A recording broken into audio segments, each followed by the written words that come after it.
Hi, my name is Jeremy. If you've followed me for the last 18 years, I've been doing videos for a lot of the parts I sell, also some of the vehicles I've sold in the past. I think it's just a nice way to show you, the potential buyer, the vehicle or the part as if you were here in person. I own a company called Jeeps Unlimited. Obviously this is not a Jeep, but I dabble in diesels every once in a while. And I kind of look for the rare birds, and I'll tell you why this is kind of the rare bird in a minute. But so anyway, I went out to Iowa and picked it up.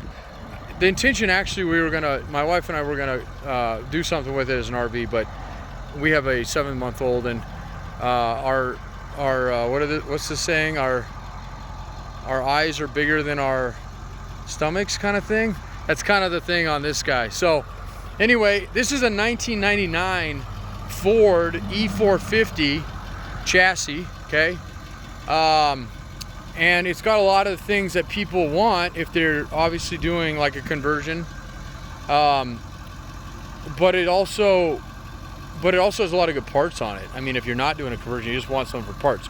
So this video is going to be the running video, and you can hear it running right now, but it's also going to be in case you want to buy it whole. I'm going to let this thing go for, I don't know yet.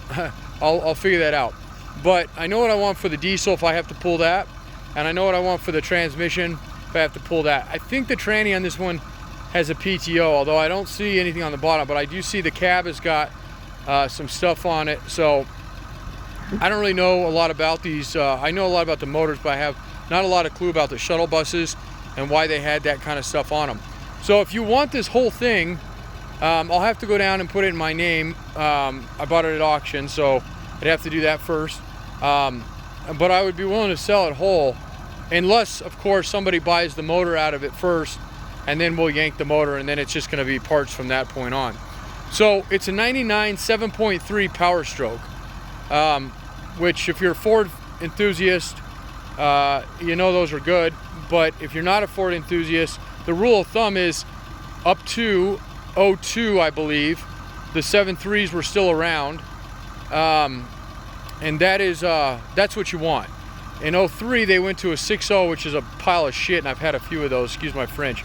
And then they did those, and then they did another couple of crappy motors, and then the newest ones are good again. But these ones are kind of the ones that they call like the Armageddon or the zombie apocalypse or whatever you want to call it, because they're kind of indestructible. On top of that, it's got 130,000 miles on it, which is crazy low. So I had to go through the charging system and put some batteries in it when we got it.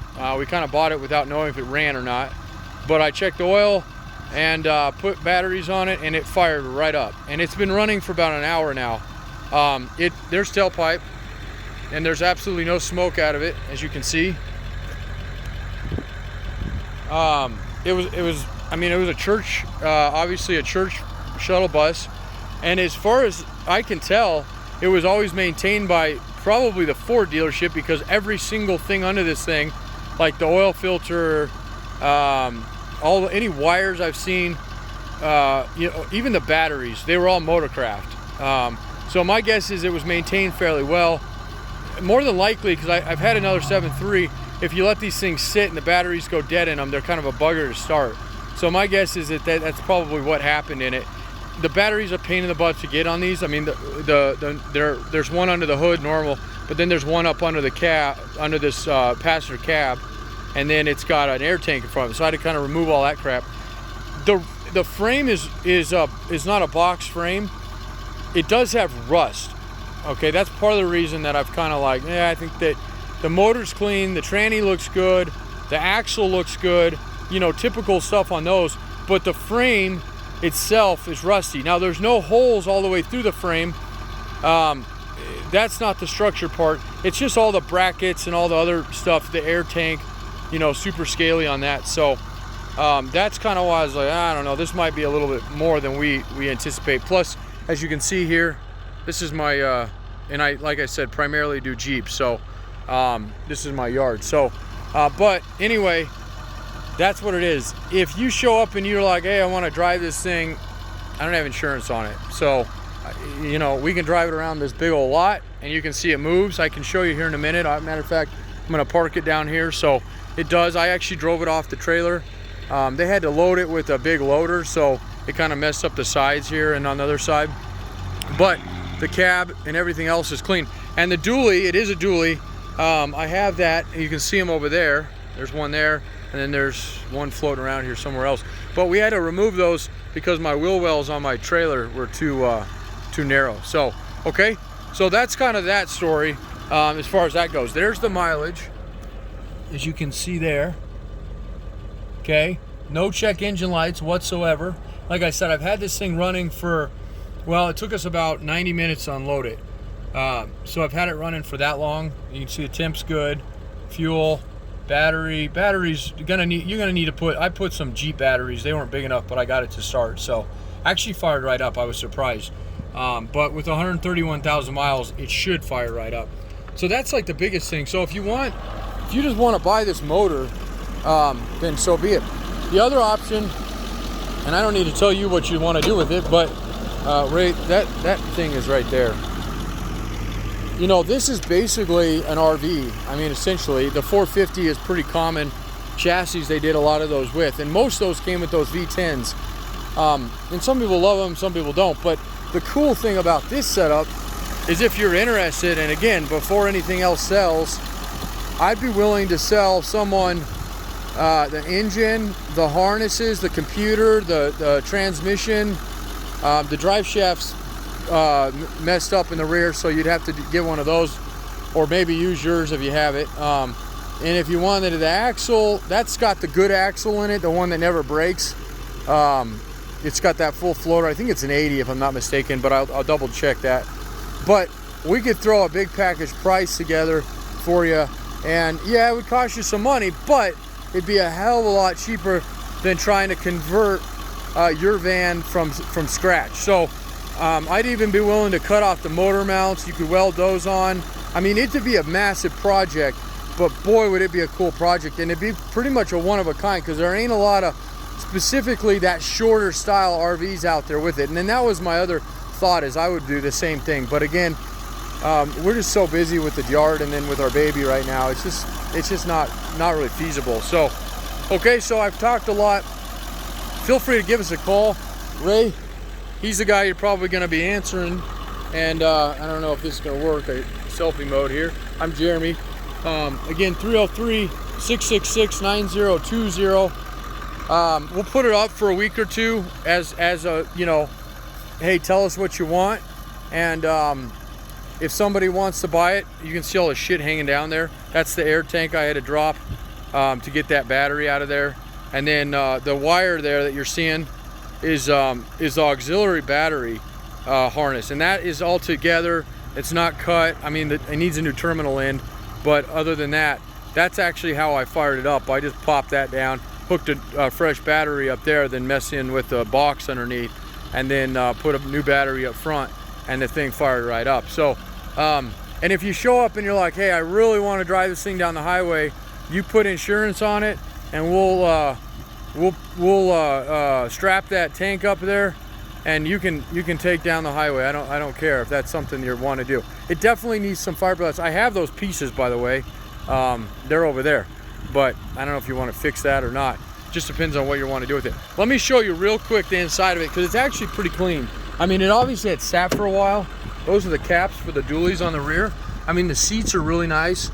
There's no tears. And again, if we part this thing out, this whole thing is going to be available. I'm not going to sell, you know, the driver's seat out of it in the beginning, because I want to give somebody the chance, and I want to take the chance because it'll save me some time to have to part it. But if we do, we do. So the seats all in here, they're all in really good shape. I mean, you know, it doesn't look like it has any water damage that I can tell. Although that's got some mossy looking green up there, but nothing. The foam feels good. It's nice and tight. It was in Iowa, so it probably had a little humidity. That's probably my guess in it. It has a full wheelchair ramp in it. I mean, heck, you could convert it back to what it was intended for. I don't know. I've never used one of these, so I have no clue. But I see a green light on it, Ray. It might actually work. We can try it real quick.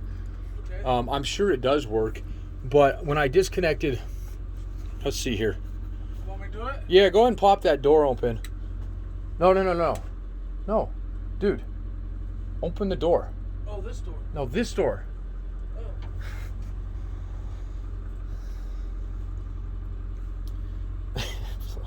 Anyway, so anyway, my point is, it had a big old golf cart battery in it. It was really old, and I couldn't get it to charge. And there's actually 3 batteries on these, and that might have something to do with this. But this is the controller, so I bet it works. But like I said, it might need a battery. Let's see. I hear noises. Oh, look at that.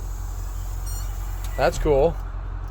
So we even thought, well, maybe we'll. And there's the down, so you can see I'm doing it down. So, I mean, it's like if you're not going to use it for wheelchairs, it's like the ultimate loading for an ATV or dirt bike. I don't know if an ATV would fit on it, but it'd be close. Wouldn't have to do any hard work. So, but again, if this is one of those items that might be worth something.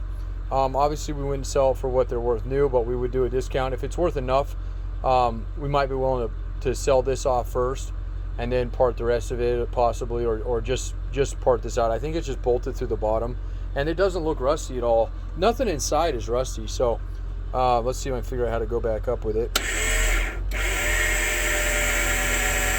And you know what, Ray? I bet that tranny had, because it kind of down. Did you hear that? Did you hear the motor? You hear the motor kind of down there?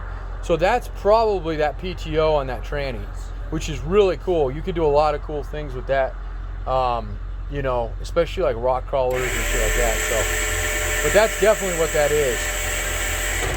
Okay, so we're up. Now we go stow. All right, well, there you have it.